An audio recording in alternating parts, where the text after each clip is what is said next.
तो hey guys what's up welcome back to our channel this Shiv Shukla and you are watching scope education. तो आज का ये वीडियो बहुत ही सेंसिटिव टॉपिक पे होने वाला है। वैसे मैंने कभी नहीं सोचा था कि मैं इस टॉपिक पे वीडियो बनाऊंगा, बट आज मैं ये वीडियो इसलिए बना रहा हूँ बिकॉज अगर मैं इस टॉपिक पे वीडियो अपलोड नहीं करता तो मैं कभी इस चीज से कोप अप ही नहीं कर पाता, या मैं कभी इस चीज से बाहर ही नहीं आ पाता। जो ट्रॉमा जेई ने मुझे दिया, हालांकि मैं इससे कभी बाहर तो आ नहीं पाऊंगा, बट स्टिल अगर मैं आप लोगों के साथ अपनी कुछ गलतियां शेयर करूंगा तो एटलीस्ट मुझे लगेगा, मतलब मेरा मन थोड़ा हल्का हो जाएगा। इसलिए आज मैं ये वीडियो बना रहा हूँ।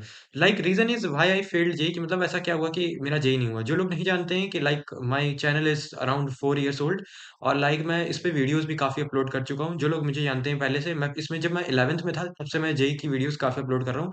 मैंने गाइडेंस से लेकर के नोट्स तक ऑलमोस्ट लेक्चर्स की भी कई सारे वीडियोस अपलोड किए हैं। तो जो मेरे पुराने सब्सक्राइबर है वो मुझे बहुत पहले से जानते हैं। तो बेसिकली आज के इस वीडियो में शॉर्ट होने वाला है बहुत ही। जो लोग जेई देने वाले हैं इस बार अपना पहली बार, या जो ड्रॉपर्स है उनको तो मालूम है कि क्या उन्होंने गलतियां की हैं। ये मेन उनके लिए है जो लोग इस साल पहली बार जेईई देने वाले हैं, कि उन्होंने मैंने क्या गलतियाँ की जो वो आपको नहीं करनी है। तो सबसे पहले रीज़न क्या था कि मेरा जेईई फेल होने का, व्हाई आई फेल्ड जेईई, सबसे बड़ा रीज़न क्या था?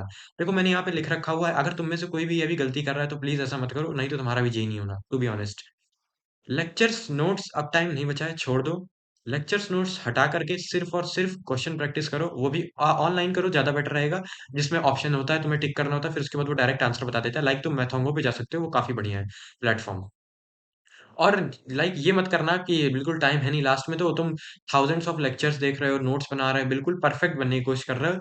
सबसे बड़ी गलती मेरी यही थी कि मैं परफेक्ट बनना चाहता था हर चीज़ में। लेक्चर्स में भी 10 टीचर के लेक्चर देख रहा था एक ही सब्जेक्ट के लिए, 10 अलग-अलग जगहों से नोट्स बना रहा था कि कहीं मेरा कोई एक फ़ॉर्मूला भी गलती से ना छूट जाए। फिर उसके बाद 10 किताबें लगा रहा था एक चैप्टर के लिए, फिर अलग-अलग चीज़ें, मतलब हर एक चीज़ के लिए मैं अलग-अलग चीज़ें कर रहा था फालतू में। जो क्योंकि मैं परफेक्ट बनना चाहता था, बट इम्परफेक्टली अनपरफेक्ट बन गया। जो भी है, जो भी बोलो तुम छोड़ो उसको। क्योंकि बहुत ही बेकार डिसीजन था मेरा, बहुत ही बेकार। मुझे ऐसा नहीं करना चाहिए था, अब मुझे रिग्रेट होता है। तुम कुछ भी कर रहे हो उस परफेक्ट मत बनो उसमें। तुमको अगर मान लो मैट्रिक्स एंड डिटर्मिनेंट कोई एक चैप्टर है तुम्हारा, ठीक है? तुमको वो पूरा चैप्टर नहीं आता, ठीक है? तुमको सिर्फ मैट्रिक्स आता है, तो तुम मैट्रिक्स ही करके जाओ। तुमको पूरा भी नहीं आता तो जितना आता है, फॉर्मूला आता है, वो आता है, उतना ही करके जाओ कि तुम वहाँ पे एग्ज़ाम में भूलो नहीं। अब तुम ये सोचो यार मुझे मैट्रिक्स डिटर्मिनेंट नहीं आता, अब तो मुझे परफेक्ट इसको करना होगा, नहीं तो मैं कर ही के नहीं जाऊँगा, तो फिर बेकार है। क्योंकि मैट्रिक्स डिटर्मिनेंट आसान चैप्टर, उससे क्वेश्चन आसान हो सकता है कि तुम जो पढ़ के जा रहे हो उसी से सवाल आ जाए, ऐज़ नोबडी नोज़ कि पेपर में क्या आएगा। तो प्लीज़ ये गलती आप करना छोड़ दो। इवन जो लोग फ्यूचर में ये वीडियोस देख रहे होंगे उनके लिए भी ये कभी मत करना कि थाउजेंड्स ऑफ लेक्चर्स देख लो, नोट्स बना लो। देखो सबसे बेस्ट बेस्ट आइडिया यही रहेगा कि लेक्चर जितने कम से कम हो सके उतना देखो, और साथ ही साथ जो नोट्स है जितने छोटे से छोटे होंगे उतना ज़्यादा बेटर है। ये आगे जाके रियलाइज़ होता है जब उन नोट्स को वापस पढ़ना पड़ता है। एक-एक चैप्टर के जब तुम्हारे 300 पन्ने के नोट्स होते हैं, तो तुमको महीनों लग जाते हैं एक चैप्टर कंप्लीट करने में। सो इसलिए मैं बोलूँगा बिल्कुल कम से कम में नोट्स बनाओ, कम से कम में। जो चीज़ तुम याद रख सकते हो दिमाग में वो याद रखो, बाकी लिखो ही मत उसको कॉपी में। क्योंकि जब तुम कॉपी में लिख दोगे तुम सोचोगे कि तुम्हारा माइंड सोचेगा चलो ये लिखा हुआ है इसको बाद में पढ़ लूँगा, और वो बाद कभी नहीं आता। और लास्ट में सिर्फ रिग्रेट ही होता है। बाकी जो मेन एडवाइस कि तुमको क्या नहीं करना चाहिए, what you should not do. सबसे पहली एडवाइस तो मैं ये दूँगा, सबसे इम्पोर्टेंट, केमिस्ट्री और फिजिक्स को ज़्यादा प्रायोरिटी देना मैथ्स से। तुम मैथ्स के कितने भी बड़े गॉड क्यों ना हो, तुमको मैथ्स क्यों ना बहुत अच्छी आती हो, ये एसएससी का पेपर नहीं है, ये जेईई मेंस का पेपर है। जेईई मेंस की मैथ्स होती है, ठीक है? तुम तेज हो गया, सब लगा लियो, बट स्टिल केमिस्ट्री और फिजिक्स जो तुम्हें नंबर दिलाएगी वो मैथ्स नहीं दिलाने वाली, याद रखना। क्योंकि मैथ्स में सिर्फ 4 क्वेश्चन करने पे भी 99 परसेंटाइल कई बार बनी हुई है, तुमको मालूम है। जो लोग ड्रॉपर हैं वो काफ़ी अच्छे से इस बात को समझ रहे होंगे। फिजिक्स और केमिस्ट्री में ज़्यादा फोकस करना लास्ट टाइम पे एज़ कम्पेयर टू मैथ्स पे, क्योंकि मैथ्स पे चाहे कितना भी फोकस करो, तुम कम भी फोकस करोगे फिर भी तुम्हारे उतने ही मार्क्स आएँगे, ज़्यादा भी करोगे फिर भी तुम्हारे उतने ही आने वाले हैं। तो मैथ्स पे थोड़ा कम फोकस करके केमिस्ट्री, फिजिक्स में ज़्यादा करो, क्योंकि इसमें ज़्यादा फोकस करोगे इसमें ज़्यादा मार्क्स आएँगे। सेकंड चीज़ मैं ये बोलना चाहूँगा, जो फिजिक्स है, मान लो हो सकता है किसी की फिजिक्स वीक हो या किसी ने फिजिक्स रिवीजन ना करी हो, कोई भी रीज़न हो सकता है। तो फिजिक्स में एटलीस्ट सारे चैप्टर के फॉर्मूले पढ़ के जाना, सारे। कई लोग क्या करते हैं ना, एसएचएम, वेव्स ये सब छोड़ के जाते हैं। ठीक है, माना वो टफ चैप्टर है, मैं भी छोड़ के गया था ऑब्वियसली, लेकिन उसके एटलीस्ट फॉर्मूले करके जाओ, क्योंकि जो फॉर्मूला बेस्ड उससे क्वेश्चन आता है ना, फिर वहाँ पे एग्ज़ाम में लगता है काश हम फॉर्मूला पढ़ के आ गए होते। तो इसलिए प्लीज़ फिजिक्स के सारे फॉर्मूले याद करके जाना, सिर्फ फॉर्मूला याद करके जाओ, बाकी तुम्हें देखना वहाँ 2 या 3 क्वेश्चन टपक जाएँगे उसी टाइप के। और साथ ही साथ लास्ट में ये मैं ये बोलूँगा कि सिर्फ पीवाईक्यूज़ लगाओ, और साथ ही साथ मान लो हो सकता है तुम्हारा कोई चैप्टर फॉर एग्ज़ाम्पल नहीं आता तुमको, एसएचएम नहीं आता, तुमने उसका पीवाईक्यू लगाया, ठीक है? अब तुमसे वो सॉल्व तो होगा नहीं, तो तुम क्या करो, वो वाले जैसे मैंने बताया कि मोथेंगो पे जाकर के तुम लोग चेक कर सकते हो। और वहाँ पे क्या होता है ना, एमसीक्यू होता है, जब तुम एमसीक्यू पे क्लिक करोगे उस पे, तो वो तुमको करेक्ट आंसर बता देगा और उसका रीज़न बता देगा ऐसा क्यों है। तो एक काम करो, उस एमसीक्यू ही को देख लो, अपने दिमाग में रख लो, क्योंकि हुआ क्या था मेरे साथ, एक चैप्टर है जो आई थिंक वेव ऑप्टिक्स और वेव ऑप्टिक्स था, जिसमें आपको एक फॉर्मूला पढ़ाया जाता है इंटेंसिटी का, I1 का स्क्वायर प्लस I2 का square. +2 √I1 I2 cos phi. तो वहाँ पे एक क्वेश्चन आया था मेरे मैथंगो पे ऐप पे, लाइक वो पहले भी आ चुका है जेईई मेंस 2019 में, उसमें फाइ की वैल्यू समथिंग थी 45 डिग्री। सिमिलर वही सेम क्वेश्चन रिपीट होता है वहाँ पे मेरे मेंस के पेपर में। अब हुआ ये था कि जब मैंने पहली बार वो क्वेश्चन किया था, तो वो मुझसे सॉल्व नहीं हुआ था, लाइक मेरा थोड़ा बहुत टॉपिक वीक था।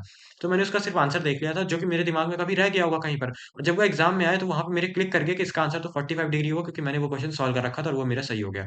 तो हो सकता है लक भी 50% देखो, एग्जाम पे लक है और 50% तुम्हारा हार्ड वर्क है। तो इसलिए प्लीज़ ये ज़रूर करके जाना।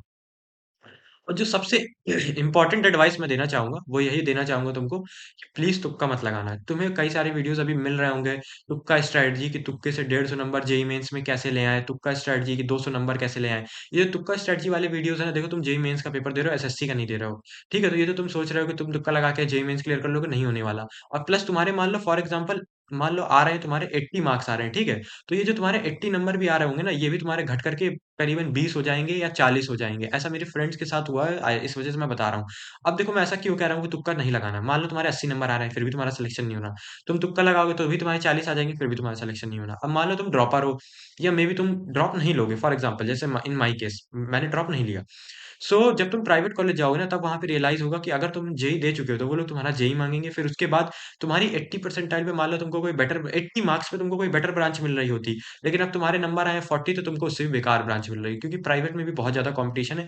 कई सारे जो नॉन जेईई एस्पिरेंट है, वो भी आके बीटेक में एडमिशन लेते हैं, जिसकी वज़ह से मैनेजमेंट कोटा से वो लोग आके डायरेक्ट एडमिशन ले लेते हैं। और तुम जाओगे जेईई के थ्रू, तो तुमको तो फिर वो लोग वो देखेंगे ना कि तुमको कितना आता है। और तुम 80 नंबर लाने वाले थे, तो तुमको दे देते वो सीट। लेकिन तुम्हारे आए हैं 40, तो तुमको कुछ भी नहीं मिलेगा। फिर यही है कि तुमको बहुत ही बेकार ब्रांच और बेकार कॉलेज से ही बीटेक अपना कंप्लीट करना पड़ेगा, जो कि बहुत ही मतलब वर्स्ट चॉइस है। इतनी मेहनत करने के बाद, इतना पैसा वेस्ट करने के बाद।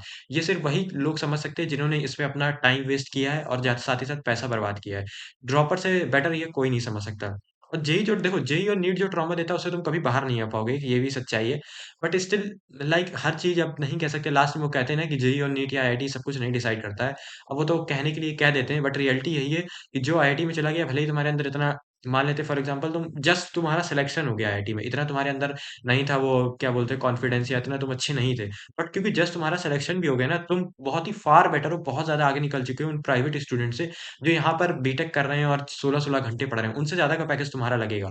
अब वो लक के वाइज़ लगे, फिर वो हार्ड वर्क वाइज़ लगे, फिर वो टैग की वज़ह से लगे, वो सब अलग बात है। क्योंकि तुम्हारा आईआईटी में हो चुका है, सच्चाई यही है। लास्ट में ये बोलना चाहूँगा कि होप आपको ये वीडियो पसंद आया होगा और इससे कुछ आपको हेल्प मिली होगी। साथ ही साथ मेरे केस में तो ये है कि I am healing now. Like अब मैं थोड़ा-थोड़ा उस फ़ेज़ से बाहर आ रहा हूँ, जैसे-जैसे कॉलेज में डेली जाता हूँ, तो बट स्टिल पूरी तरीके से उस फ़ेज़ से कभी बाहर तो आ ही नहीं पाऊँगा। तुम लोग को मैं यही एडवाइस दूँगा, अगर इवन जेईई नहीं भी होता तो कोई बात नहीं। आगे लाइफ़ में भी बहुत सारी चीज़ें हैं और यू आर नॉट अलोन, कि सिर्फ़ तुम्हारा ही जेईई नहीं हुआ, याद रखना मैं भी तुम में से एक ही हूँ। तो होप अगर आपको ये वीडियो पसंद आया तो अपने फ्रेंड के साथ शेयर ज़रूर करना। मिलते हैं नेक्स्ट वीडियो में, तब तक के लिए थैंक्स फॉर वॉचिंग। जय हिंद।